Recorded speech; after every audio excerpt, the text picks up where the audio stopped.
Hello and welcome back to the PassFab channel.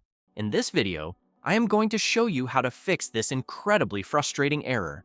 Verification failed.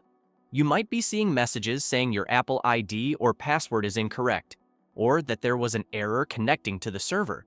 If you're stuck on the sign-in screen, keep watching until the end, because I'll walk you through every step to get your account verified and running again. The first method you should try is the simplest. Tap OK and then continue again. Sometimes it just takes a second attempt for the server to sync. If that doesn't work, swipe up to close your settings, then go back to settings. Tap sign into your iPhone and manually enter your Apple ID and password one more time to see if the error clears. If the first method fails, try the second method, which is to reset your network. Open Settings and tap on General. Scroll down to find Transfer or Reset iPhone. Tap Reset and then select Reset Network Settings. Enter your iPhone passcode to confirm. Once your network settings are restored, reconnect to your Wi-Fi. This often fixes the communication error between your device and Apple's servers.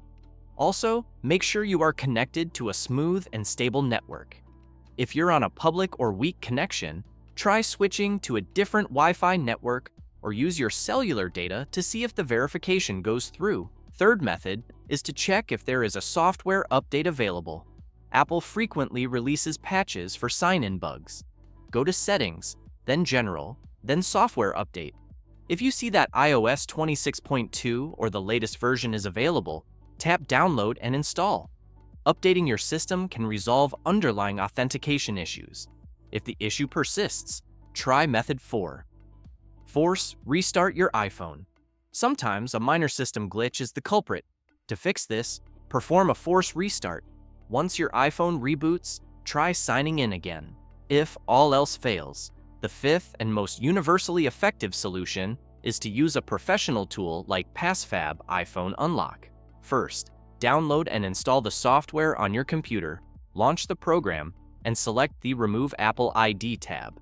Connect your locked device via USB and follow the clear, step-by-step pictorial guides to put your phone into recovery mode. Now, the software will initiate an automated process, which typically takes around 8 minutes to complete and finalize the removal of the activation lock. Within a few minutes, your iPhone will reboot with the existing Apple ID account completely removed, allowing you to set up the device as new and then sign in again with the Apple ID and password. And that's it. Following these steps should get you past that verification failed screen in no time. If this video helped you out, give it a thumbs up and subscribe to the channel for more informative tech videos. Thanks for watching, and I'll see you in the next one.